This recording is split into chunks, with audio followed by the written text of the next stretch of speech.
Ladies and gentlemen, good evening and welcome to another episode of Trudge Report. This is a recovery-based podcast, but don't worry, if you're not sober or not ready to be sober, we talk about plenty of other things, including sports, trending topics, and a good bit of nonsense. My name is Shawn and I am your host. I'm joined by the one and only left alone Trudger, as the other boys are out of town this week. Please remember to listen on Apple, Spotify, or wherever you get your podcasts. Our videos will be posted each week so you can watch episodes on YouTube and Facebook. But as always, please be sure to download on your listening platforms. Remember to like and subscribe on all social media outlets with the handle @TrudgeReportPod. We are brought to you by Stella Mix Podcast Management and our wonderful producer and editor, Miss Janine Stella. Greg, good evening. Just the duo tonight, just me and you. The boys are... Well, one of them's abroad. And, I think they're spelunking together. They went spelunking. They're cave diving. Yes. Bill is abroad overseas, and Corey might as well be in a different world. He's in New Jersey, so we hope he's not getting high or anything like that, because that would be a real shame. How are you, Greg? I'm doing well, man. Doing well. I've had a packed week since the last time we've convened. So I do want to say before we get into it, I know we've kind of strayed away from politics and whatnot on this show, but certainly no matter what side of the political fence you fall on, obviously, or you'd have to be living under a rock to not know what's going on over in the Middle East right now. By the time everybody sees this episode, hopefully, right? But from what I heard, like an hour ago, they did agree to a ceasefire, which was cool. But just wanted to give a shout out to and a prayer, certainly for all of our troops and really just the world at this point, man. I think, again, no matter what side of the fence you lie on or whatever, I think we can all agree that we could use a little bit more love, compassion, empathy, respect, humility, all those things for our fellow man, regardless of, all the hate and vitriol that seems to be thrown around nowadays. So I want to get that out there for sure. I agree. Thank you. Good point. Yeah, so busy week. I went and saw Mumford & Sons last week with my girlfriend and her sister, and we endured a tornado in the middle of the show. So they like it was a Dave Matthews Band moment from last year all over again, Shawn. Yeah. Where they're like, middle of the set. They're like, we got to take a little pause, and it was like sunny out. It had rained before we went into the show like crazy, and then we're back in the show, and it was like sunny, clear, and then out of nowhere, dude, this storm just came through, and it was pretty epic. If I have the ability to send Janine a little clip, we have a clip of the three of us and about 400 other people packed into a bathroom taking shelter. So yeah, pretty wicked storm. $75 to see half a concert, so that's awesome. But we made it out unscathed, which is, I guess, more important. So, well, not to make this an old man podcast talking about the weather, but weather's been kind of crazy up by you recently, hasn't it been? Oh yeah, dude. Oh yeah, it was crazy rainy, and then it's now crazy hot, very hot. The last couple of days, in fact. My AC has been going nonstop. So actually, our guest Timmy and I were just talking about, because his brother lives up this way, and like they were called off of work today. A lot of people, power outages all over the place because of the heat and stuff like that. So yeah, it's a little crazy up here. But yeah, we don't get any days off for the heat down here in South Florida. No. Real quick, I know we keep the sports stuff to our YouTube channel and separate from the pod, but give me like a quick 60 seconds on the NBA Finals and our Oklahoma City Thunder winner. I think we predicted it pretty early on that they were the odds-on favorite to win the championship. They're certainly the best team in the league. They won 84 games this season, including the playoffs. I mean, that's insane. Biggest point differential in NBA history. Yes. Yeah. Which is crazy. They were absolutely spectacular. As much as it pains me to say it as a Cleveland Cavaliers fan, the Pacers were phenomenal all the way through the playoffs. Yep. You got to give Tyrese Halliburton his due, because that guy made basketball for all the people that complain about basketball sucks nowadays. They don't play the way they used to, and there's some valid arguments and points being made in there. Tyrese Halliburton was exciting to watch, and I hate his guts, but he was exciting. I don't like him either. Watch all the way through, man, and that was just that's a rough injury. On the flip side of that, just to open up this can of worms, for us Cleveland Cavaliers fans, I know we are few, but we should have a walk in the park in the East next year. Now I say that and watch will absolutely suck, but Tatum being out with his Achilles, Halliburton being out with his, so we'll see what happens. But I think it was going to be hard, Halliburton injury or not, to beat Oklahoma City at home. After they got their butts kicked in Game 6, they were going to be hungry. I thought Shea had a masterful game, even though he didn't score 45 points. He had like 13 assists, which I thought was awesome, and he had 29 points. I think, again, Halliburton injury or not, Oklahoma City's defense played so freaking good in the second half, dude. They forced like 4 turnovers in a row. I mean, unbelievable. So I think they pulled away no matter what. Even with that, the Pacers were hanging in there. They scraped back to within like 8 or 9. TJ McConnell kept them in there with an unbelievable shooting night, which that was their game plan the whole way through the playoffs, is just these random dudes just showing up. So I think that Halliburton injury doesn't happen because he started off the game really hot. I think that game could have gone absolutely down to the wire. So hats off to both teams. It's nice to see the Oklahoma City Supersonics win. So the Seattle Supersonics. And on to baseball season. So speaking of which, I know we might talk a little bit of baseball with our guest tonight, because I know he's an avid baseball fan and played. So without further ado, we want to welcome our guest tonight. He is here. He's been listening the entire time, listening patiently. If you've been watching this on YouTube or Facebook, you've been staring at his handsome face, and if not, you'll hear his voice in a minute. But tonight's guest is my good friend, Tim McMillan. Tim was one of the first people I met when I got sober a little over 14 years ago. He just celebrated 15 years, which I'll let him tell you a little bit about. But he's been all kidding and joking and weird intros aside, Timmy has been one of the guiding forces and examples in my life, in my recovery through my years of sobriety. He's taught me a lot. There's one particular story I might tell that really inspired me early on in my recovery. But with that, Timmy, how are you this evening, bud?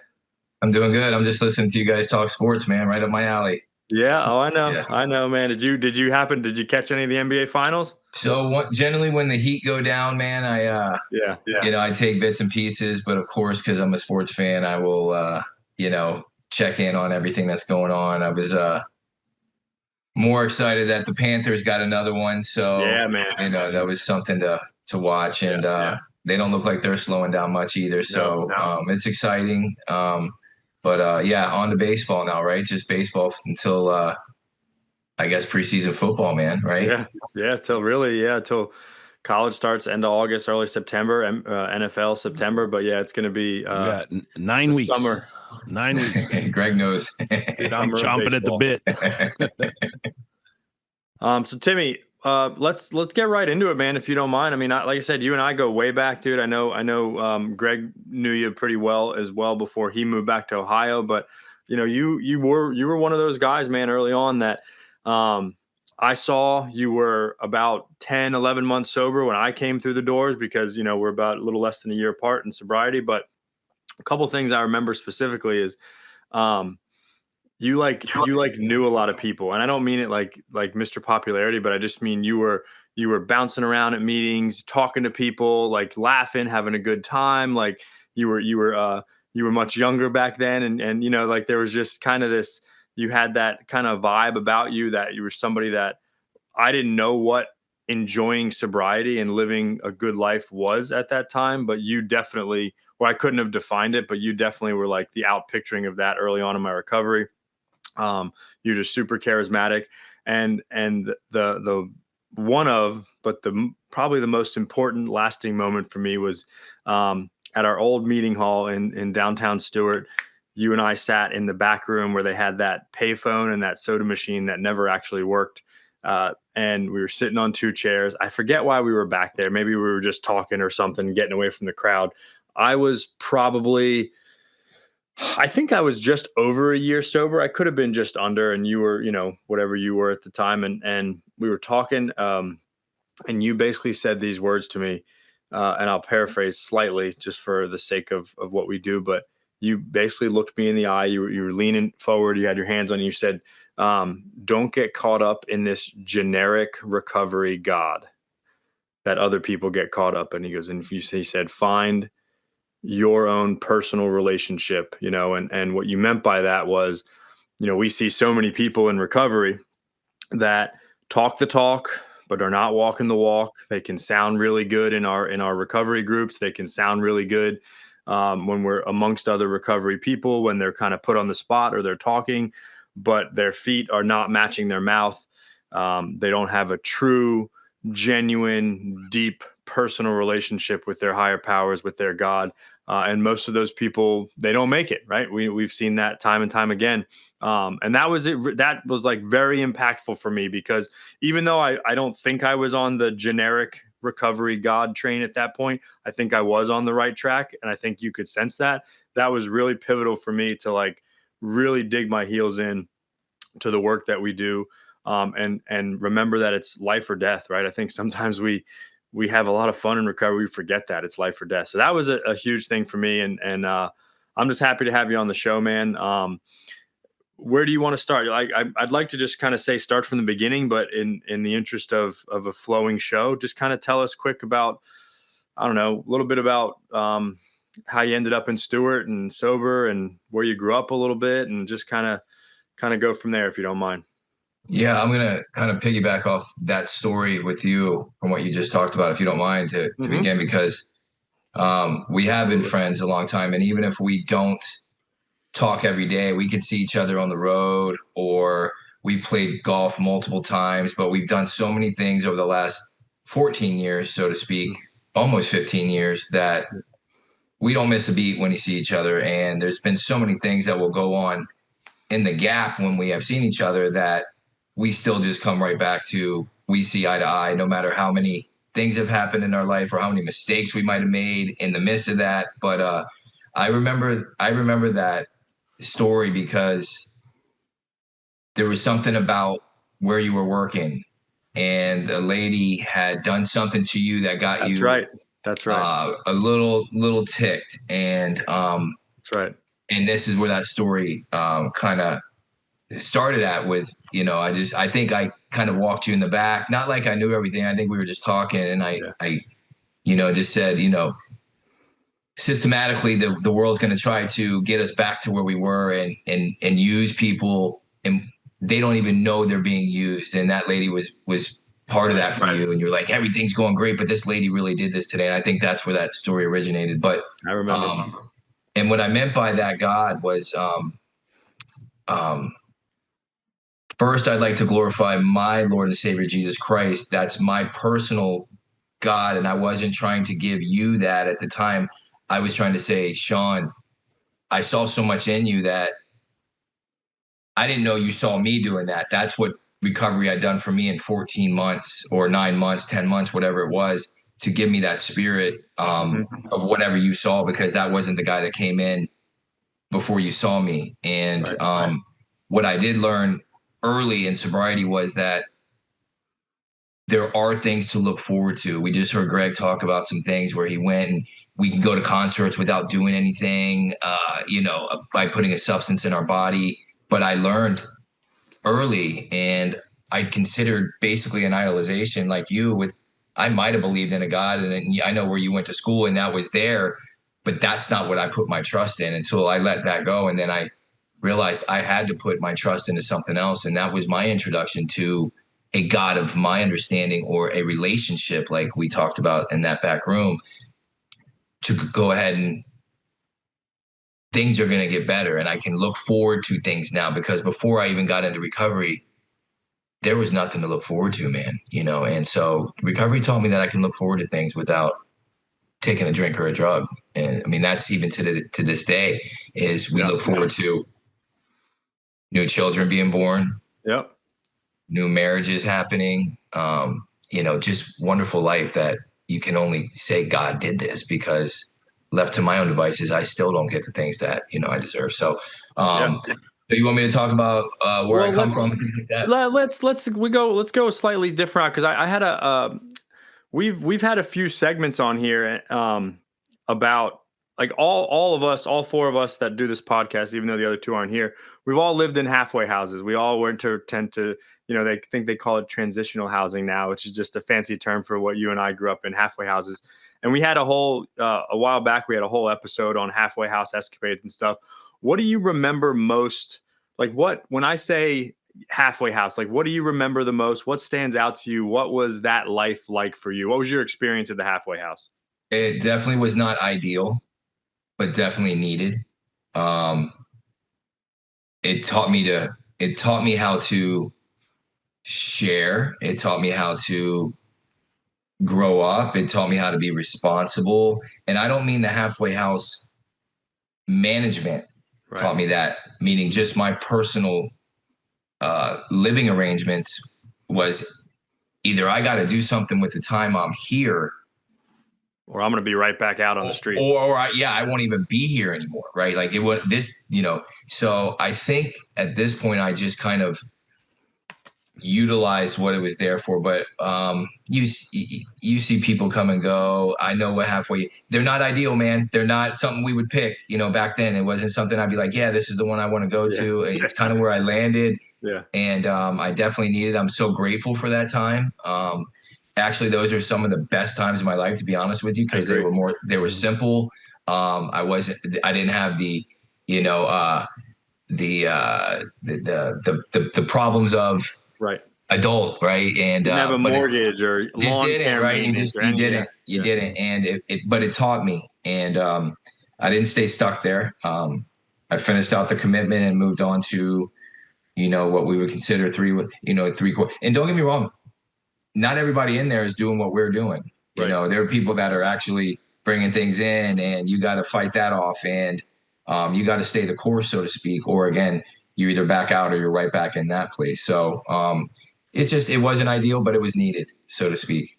A lot of people are seeking shelter and not recovery when it comes to the halfway house. And I agree. I some of the best times I laughed, man. That's kind of where I discovered laughter again, if I'm being honest, not to sound that's the biggest takeaway from it for me, is like, I learned how to laugh again. I didn't like all the things that you said, Tim, like, I learned that, I need to be a better roommate, be a better person to live around and be around and everything like that. But certainly, like, just sitting around with a bunch of people, just learning how to laugh again, learning how to have fun.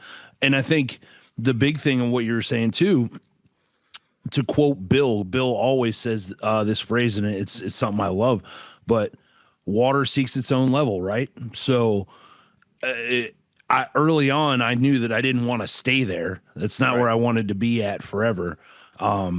So I sought out the level of water I wanted to be at, right? And I tried my best to assimilate to what those guys were doing, right? And not kind of fall in with the crowd that was not doing the right things, and tried to be, at least in my own mind, a good example of, what it was like to be a roommate and all that kind of stuff. So. Absolutely. Right. And for me too, real quick, is that, so we happen to be at different halfway houses, but we would be able to meet each other. So you got to meet other people from different areas at certain meeting spots. And that was also a good way to learn how to be social again without having a drink or a drug. So that laughter, definitely, great point, Greg, because it just taught me how to be human again, and actually look in somebody's eyes for a minute, and have feelings again about that person. And if laughter came, and it just, like I said, it taught me how to look forward to the next day, the next minute, no matter what that brought. And, it wasn't always like, going to the workforce the next day at 4 a.m. That's what we had to do. That wasn't ideal either, but that taught me a lot too. The labor hall. I was just talking about that.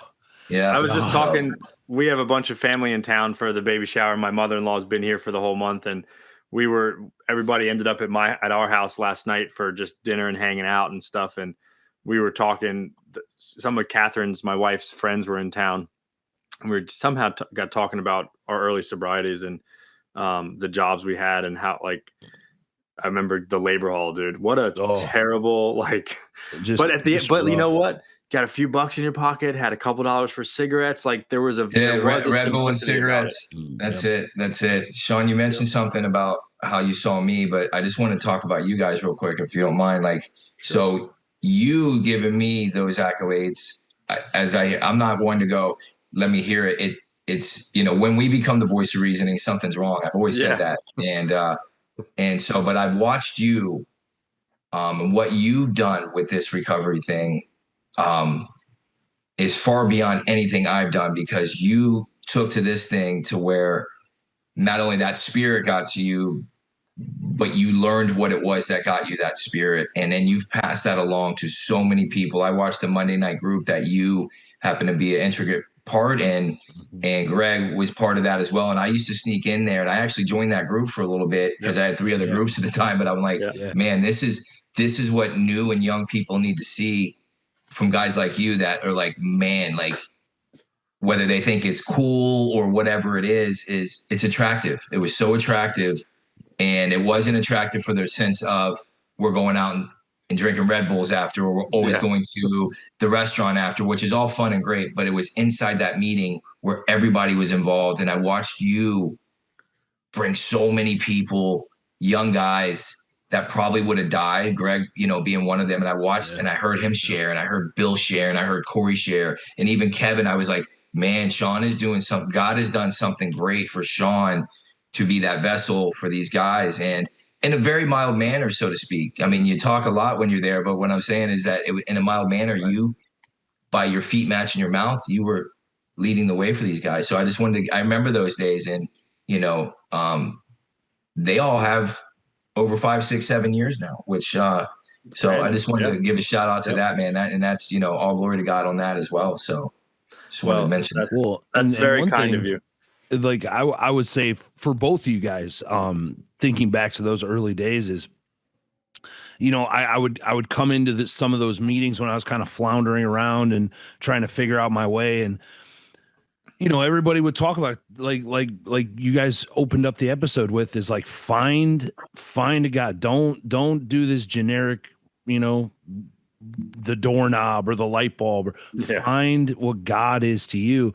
And in the beginning, man, I didn't want to hear that, whether it was like my preconceived notions of church or my previous experiences with church or in God and whatever it was. And I was averse to that. But what I saw in certainly the two of you and other guys in the rooms were just this, there was like this genuineness to you guys. You know what I'm saying? Where it wasn't just a talk. It was the walk. It was the, like, you could shake hands with either one of you guys, not know you after a meeting or before a meeting or whatever, and you'd feel like you were talking to a friend that you knew for years. It was just that, like, and so for me, that's how I knew, like, God was working somewhere, you know what I'm saying, or everywhere in that, but in my mind, well, God's got to be working somewhere, because none of these dudes have any reason to be nice to me, to talk to me, to anything like that. I'm kind of a trash bag of a human at the moment, so I could see that in you guys,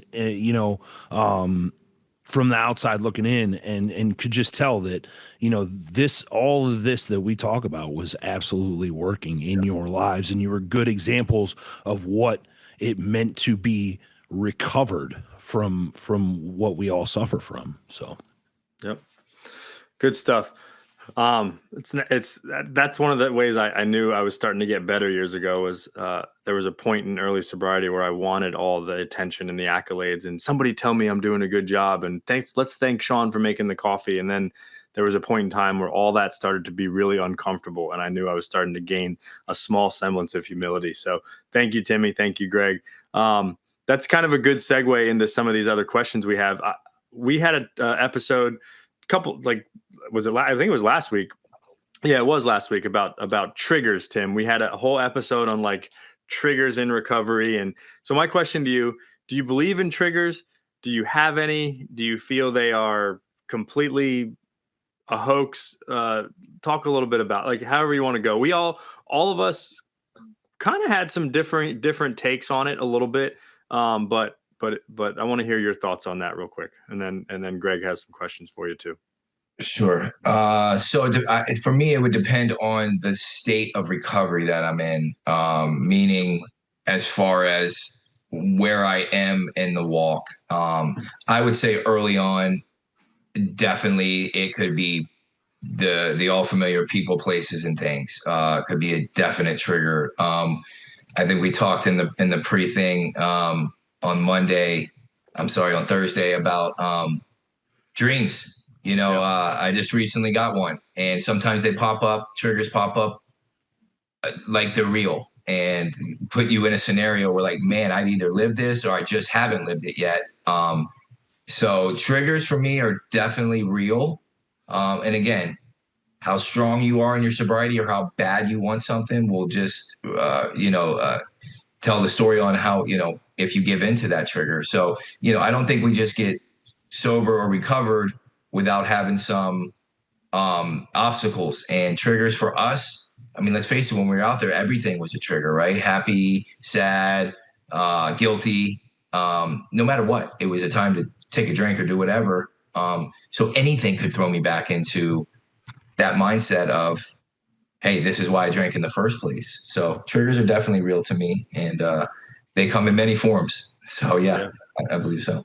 That's a good point about where you're at in your recovery, because there were things in early sobriety, I had no business going certain places or being around certain people that definitely could have, hindered my path of recovery. But I like what the point you made about like where you're at with your walk with God, how strong is your faith, how strong is your belief, and a lot of those triggers become completely non-existent as the years go by and as I get stronger and stronger. So, and I think too, I know I've said it a lot on this podcast, but I mean you told me you're as free as you want to be. A lot of people said that in the beginning. You're as free as you want to be with this whole deal. And I want to be able to go to concerts. I want to be able to tailgate at a Browns game or any football game for that matter. And, maybe I'll eat too many hot dogs or something like that. But, I want to be able to do those things. I want to be able to take my beautiful fiance to the winery she wants to go to, and you just dropped the F word. I did just drop the F word. Yes. I didn't know if you were allowed to say it yet or not. No, of course I'm allowed to say it. Yes. And I'm sure she'll be listening. So Lauren, this one's for you. Congratulations. Yes, I gave a little precursor to it. I didn't mention names or anything. Yeah, so you did. Yes, I am officially engaged, and I caught myself even on this pod earlier saying the word girlfriend. I know. I've got to shake that out of my brain. I've said it, like my buddy at work called me out on it. He's like, you can't say that anymore. It takes a little time. But yeah, she, it's a nice summer evening. We've got a lot of wineries out east over here. She likes to go to them. I think they're gorgeous to go sit at. They've usually got some pretty good food. I want to be able to do that stuff. I want to be at a family event and be the example that we're supposed to be in recovery and to our families and giving back to them without ruining Christmas like I did so many years in a row, So I want all those things. And yes, so were the triggers real at some point? Yes. Can they still be? Yes. Cause I've had those dreams like that pop up, I've been stuck in weird situations, and I often find a lot of times when I am, it just reminds me to go back and check what's my spiritual condition at right now? Where am I at in this whole deal? Because obviously something shook me a little bit, so. Good stuff. Greg, where do you want to take it next? Well, I think because we kind of glazed over it, but like if we want to give, a quick little bit of the floor here to bio. Yeah, where are you from originally? What brought you to Florida? and what have the years been like leading up to now? So I'm originally from Houston, Texas, and go Astros, baby. Yeah. And the way we got here, I tell it my story, that my deceased real father and my McMillan family in Texas, they were maniacs, so to speak. So one night we were told we were going on vacation, but it was just me and my two brothers and my mom, and dad wasn't coming. So we just took off. Lived in West Palm Beach when I first got here, and with Grandma. Lake Worth was one of those areas. Shawn knows that place very well. Indeed. And, kind of just grew up down there. My mom remarried, younger guy. I was just rebellious the whole time just by nature. I was the youngest till my little brother was born, and then I became that middle child, black sheep, and I just had a chip on my shoulder the whole time. Played a lot of sports growing up, man. Played football and baseball, which probably kept me from the other half. If I didn't have those things, I'd probably be dead, because they absolutely kept me somewhat on the straight and narrow as much as possible. And I actually I excelled at those things. Wasn't the best student, but got introduced to some things early. Got to hang out with my older brother, and that was my gateway to tell mom I can go in cars as long as I'm with him. And a funny story is he had a girlfriend who had a CRX, but you guys might be too young to remember the CRXs, but they had a Mazda, right? No, this one, I don't think it was Mazda, but it looked like a little Mazda. That's it. Yeah, one of those little hatchbacks. But anyways, a 2-seater, but it had a hatchback, and I just kind of camped out in the little hatch part. And as they were drinking, I just reached my hand up and grabbed whatever they were drinking, and just started from there. So, the rest is the way I got to Stewart was via traveling while I was deep in addiction, and actually never planned on staying in Stewart until I got sober, and God had other plans for me, man. And I've been here ever since I got sober. So been here about 15 years. So yeah, and we love it here. It's awesome. What do you? I mean, I know your background a little bit and your personal history, and just what are you up to these days? What are you married? You single? You on the market? What's going on these days? Where are you working? What do you do? I am married. I am at the same job I've been since I've been in recovery, which is amazing, by the way. Are we allowed to plug the places that we work for? Yeah. So I worked for Custom Pull and Spawn Mechanics for the last 15 years. I'm a tech manager over there. I started out riding my bike there, man, and and that's just amazing what God can do.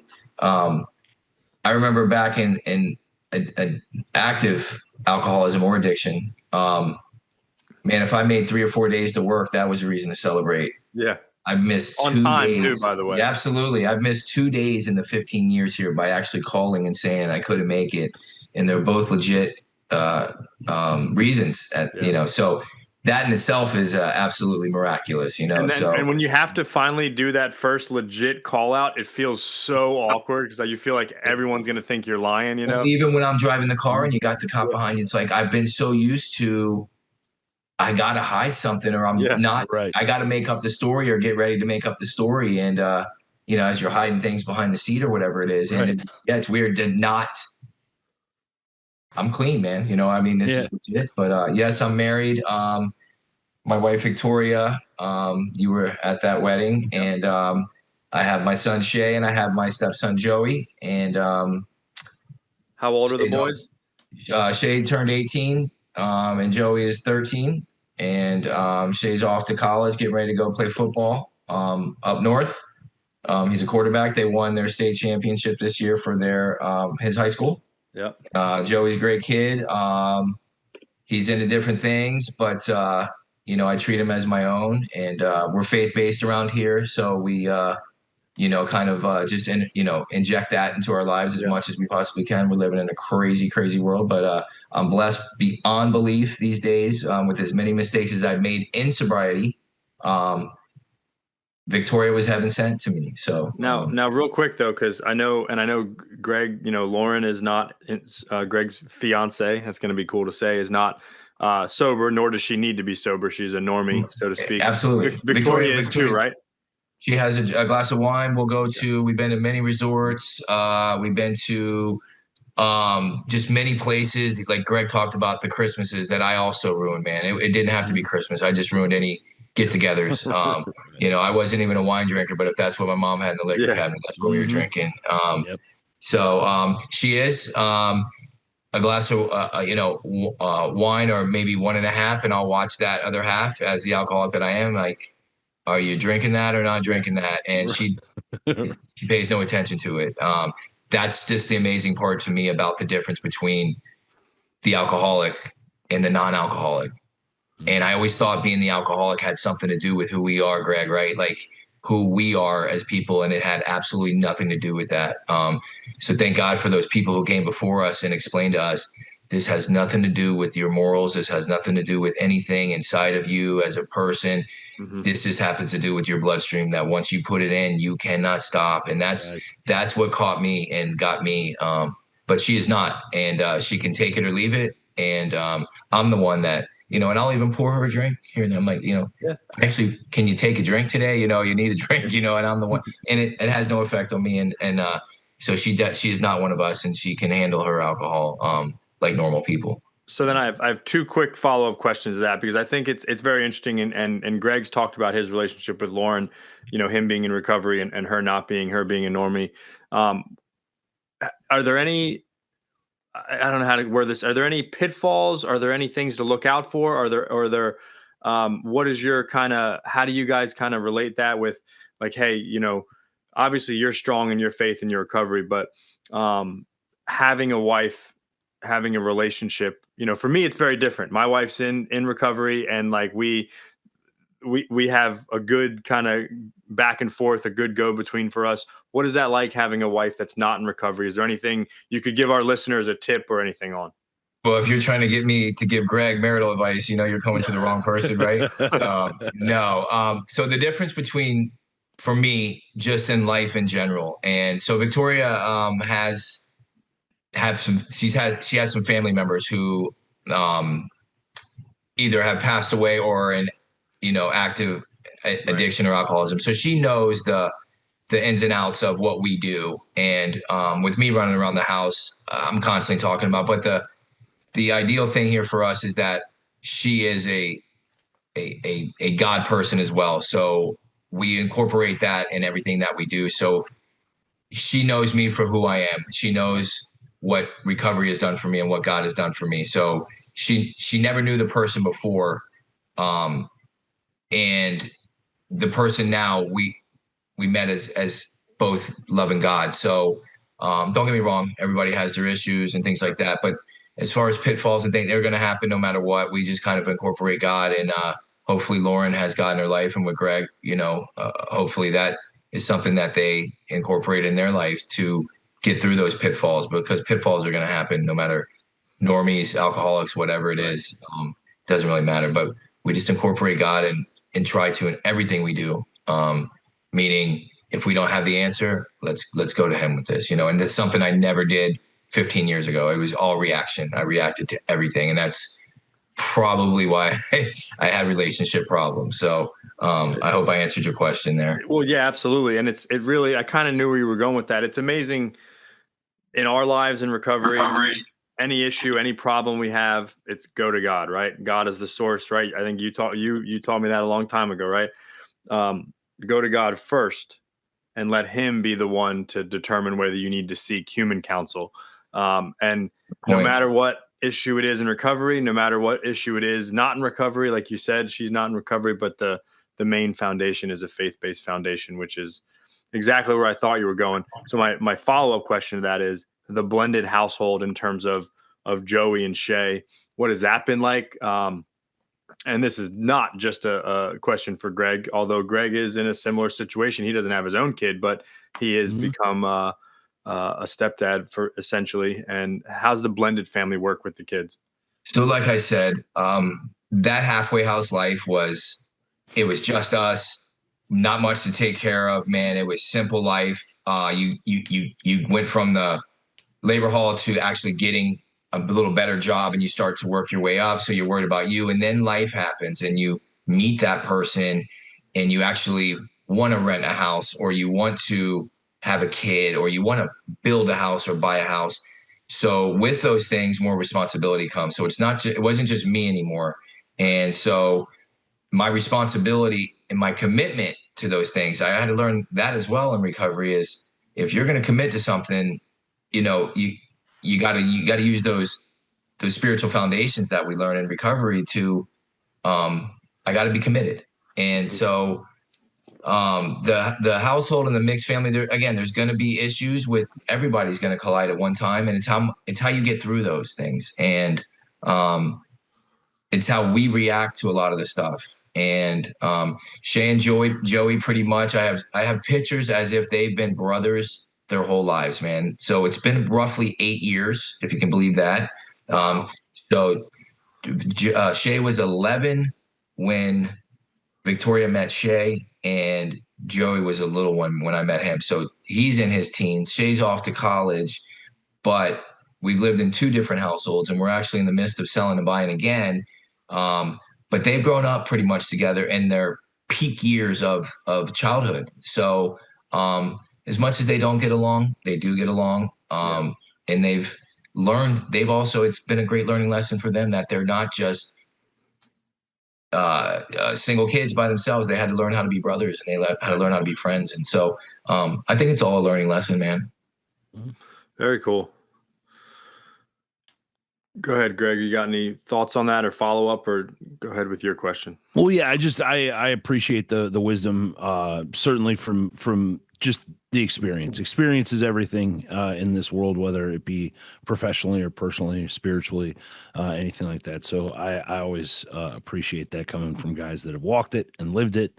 And it's been we've been learning, and we've been getting better, and every little bit gets better. So, but I absolutely agree. Like, putting God in the middle of it, putting the spiritual principles in the middle of it, and just knowing that every day is not going to be perfect, certainly, but as long as we have love in our relationship and really tackle those issues as a team the best we can, I think, are the things that I try to keep in the middle of all of that. So, very cool. Yeah. What do you got anything on the questionnaire that go ahead? Yeah, no, go ahead if you want. Yeah, go ahead. Okay, cool. Cause we got about 15 more minutes. Yeah. And there's a couple different things. Certainly maybe a little bit more controversial of a question, but, I'm always interested in, someone that's been sober, more than a decade and has seen kind of things change and shift and everything like that. Certainly things have changed and shifted in the treatment industry, especially with the opioid epidemic and crisis in this country. What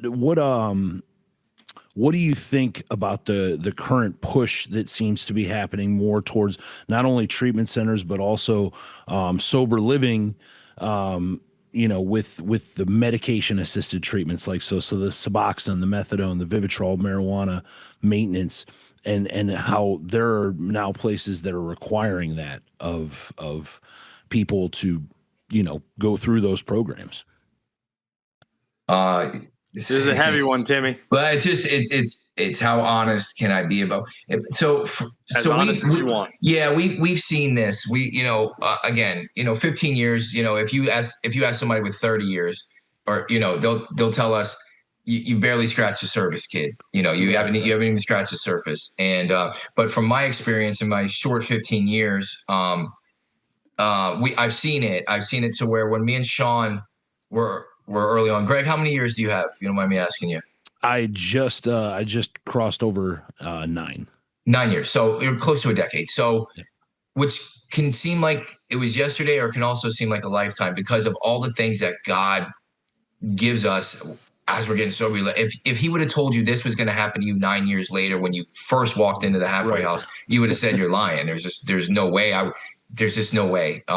So with that, we've seen what we knew from just, I did a little bit of recovery in Delray before I came here.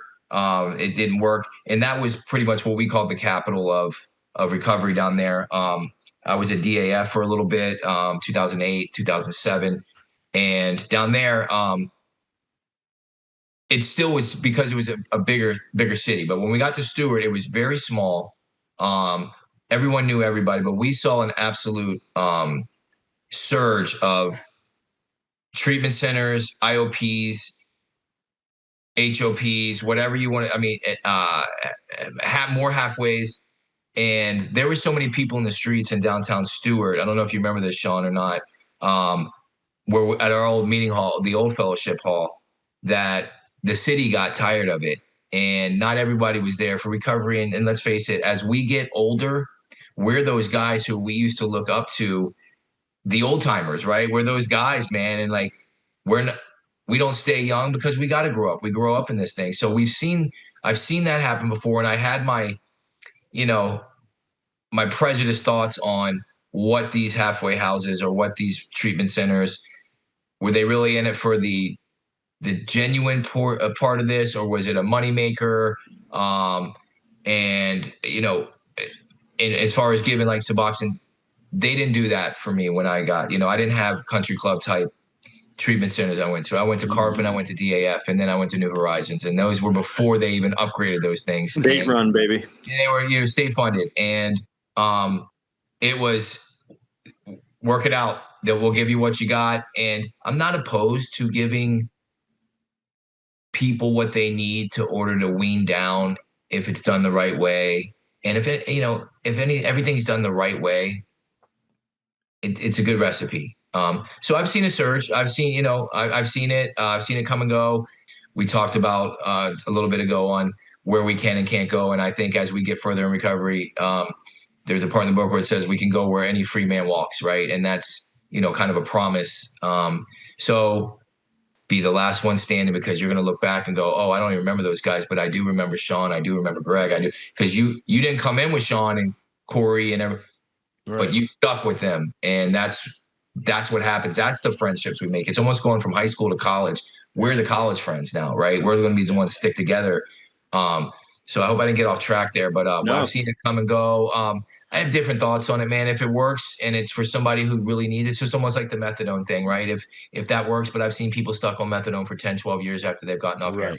No, you're on the right track. We've had a recent episode on this topic. We've had a few episodes because there's a lot of people that are in recovery. And for those who will never watch this episode, I'm doing air quotes, in recovery. There are those that are trying to get in recovery or that need to be in recovery that are never going to be as fortunate and as we are to have learned the way we have learned.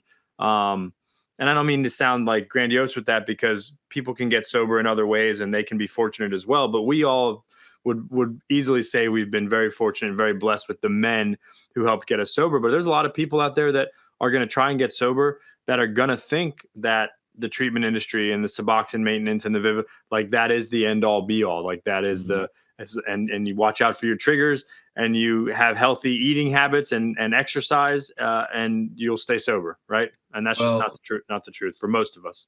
It's not. And I didn't know how deep we wanted to go in this, but for at least the three of us and Corey deep, and Bill. Right. And so with that, the program is the book, and we've all been introduced to the book, and we've been taken through the book, and we take guys through the book. It's not possible for longevity if you don't, right? We're trying to substitute God with medication. And until we hit that bottom, who are we to rob anybody of a bottom to where they might find God by continuously giving them medication that they really don't need anymore, just as a maintenance program. And again, I don't know if it's trying to be rewritten, but we were lucky, like you said, Shawn, to get the real deal to have the men that came before us and say, here's the deal. This has been working for 80 something years. When we got sober, whatever it is, 90 years. And basically we were taught that we needed to incorporate some type of God in our lives in order to have this spiritual experience. And that's my experience, So could I have stayed on Suboxone? I would have loved to, be honest with you. I would have loved to, right? I mean, why not? And way less work. But it's just not pure. It's not real. It's not pure. I wouldn't have made the right choices. I wouldn't have had to go through the heartache. I wouldn't have had to go through making mistakes. I think making mistakes is a huge part of what we learn in recovery, Mm-hmm. Yeah. It is a journey that no one can take for us or spare us of, right? You got it. Well, and I do say, like, thank God I needed God, right? And because and that was the thing, is nobody preached to me, nobody made me sit down, and somebody sat with me and said, hey, I'm one of those guys that's beyond human aid. Are you one of those guys too? Let's look at A, B, C, and D all the way down through Z and back up again in your life. And because if you are one of those guys that's beyond human aid, then you don't got to do a lot of the work we got to do. I think for us, we bought into it, right? We bought into it, and that's the key, right? We bought into what they were telling us on what the problem was. At least for me, and I know you guys well enough to go, I never knew the problem, but when somebody gently walked me through that problem and then said, well, here's the solution after that. And it has nothing to do with any substance or maintenance of any kind other than the way you act and live in life. And I bought into that. And so I'll simply have to say, bring me the doctor's note that says you have to take this. Otherwise, I'm not reaching you. We're stopping the process of what God's trying to do here. And so I think for all of us, we bought into the problem and the solution, and it worked, and it's worked for millions. So I simply there's only certain exercises, so to speak, that I will do with a new guy in recovery, spiritual exercises, if they are on certain medications, because like you said, it's a God blocker, dude. Some of that stuff is a complete God blocker. It's inorganic. It will not allow the new person to have that psychic change that was so desperately needed. I'll bring him to some recovery groups. I'll pick him up, take him out for coffee, come hang out with us. We're going bowling. You want to play some golf? You want to talk, right? Let's just go and talk. We can definitely one-on-one talk. But as far as certain, spiritual exercises that we do to help to get recovered, I won't necessarily go through with them. It's kind of like we've talked about before on here. But if let's just say I'm at work, if I'm taking inventory of what's on my shelves, and I got a wall in front of me blocking my vision, how am I supposed to take an accurate inventory of anything? Right. Exactly. It's attraction. So for like the thing I was telling you guys is you guys were so attractive, and you'll weed out the people who just like the attraction portion of this. Right. And so a lot of that is where we kind of figure where the rubber meets the road. But you guys were so attractive in that Monday night group and we've done groups like this. We did a Thursday night group years ago, Shawn, where at first it was huge, right? And it's like, that attractiveness was great. And then it's those who stick around for the meat and potatoes of what's happening that continue on. And but it's attraction that starts it, right? It's an attraction. But we're not doing it with attraction. They just happen to see it. Like you saw it in me. I wasn't like, hey, there's Shawn, let me start acting a certain way. God was teaching me to be me, and with all my flaws and everything, and if somebody happens to go, man, I like the way he walks, you've done that with many guys, man, I'd like to be where Shawn is. I don't want to be Shawn. I just would like to do what he did, and I'll get what he got, so to speak. Same with Greg. So we're coming up on the end here. We got just a couple more minutes. I got to get one last one in. Yep. One last one, because this is the meat and potatoes to me, and something that I find important. You've told us about all of the blessings in your life, everything that has been occurred because of your sobriety, and your wife, your sons, your career, your home, all that good stuff is so important. But to me, one of the truest testaments to who we are as recovered alcoholics and drug addicts and who we can be as people. I'm always interested in this. Give us an example of a time in your sobriety where you were faced with a serious challenge, a serious life obstacle. You know, maybe you were straying off the beam a little bit, or you know, whatever the case may be, but something that you were able to navigate out of, get yourself back up on the beam if you were straying off of it, and you know, use that as an example to help other people and inspire other people. Absolutely. So this is my third marriage, and I like I said, I think that trials are a big part of this.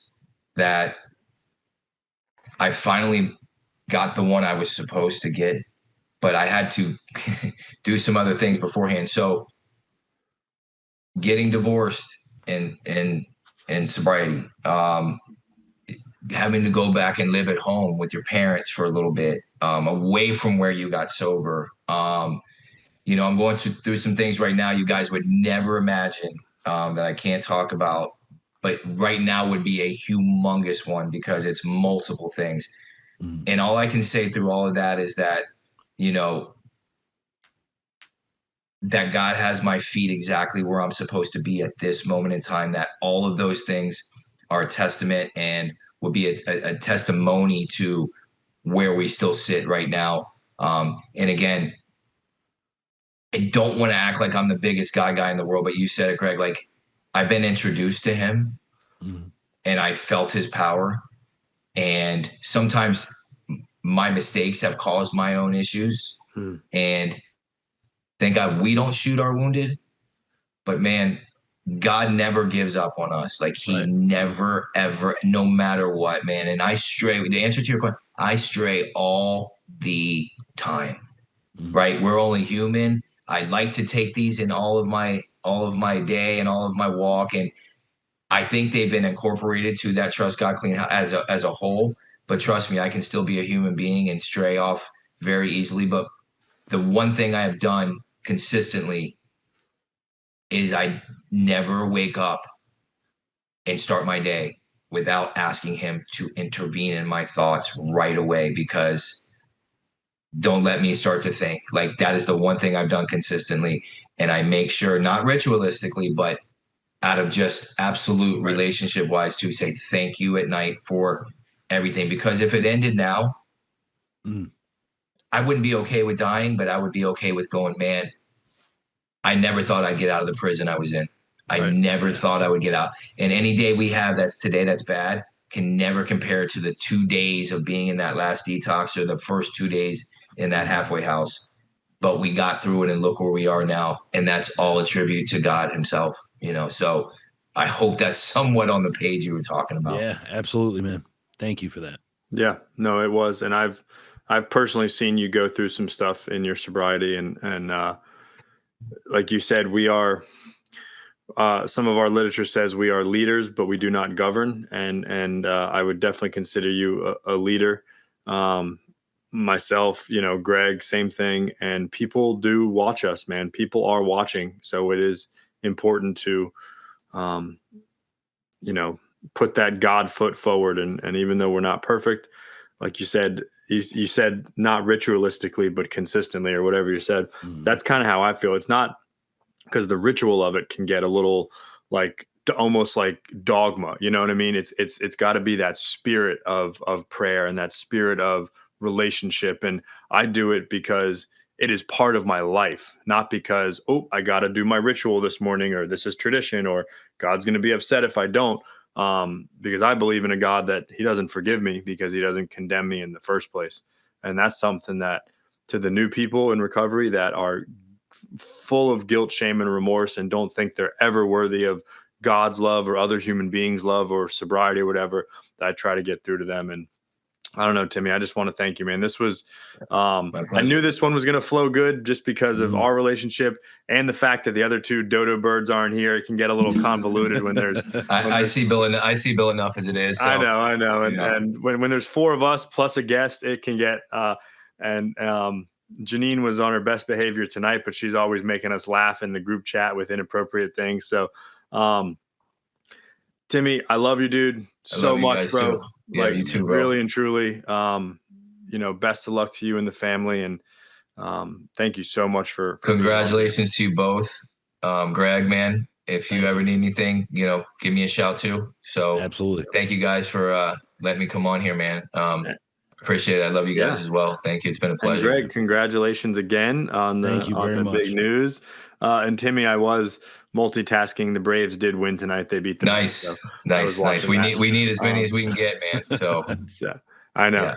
Yeah. Shout out to our listeners. Please like, follow, and share on all socials at Trudge Report Pod. You can email us, trudgereportpod@yahoo.com. I bet you Corey hasn't checked that email in a very long time. That's his job. But send in your mailbag requests for topics, questions, and comments to any of these handles. Remember, we are all here if anyone wants to talk about recovery and our experiences, or if you're struggling with some form of addiction.